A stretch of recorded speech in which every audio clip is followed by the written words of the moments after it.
It's Dr. Epstein. I'm with an interesting case. A woman had prior transplants done overseas in the tea country.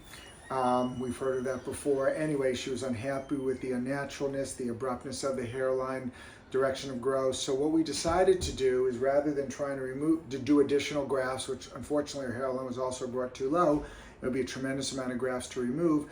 We decided what we're going to do is a hairline lowering brow lift type surgery to basically remove the entire frontal 1 inch of prior place grafts, bring her natural hairline down to where the hairline she desires, including maintaining a widow's peak and rounding it out.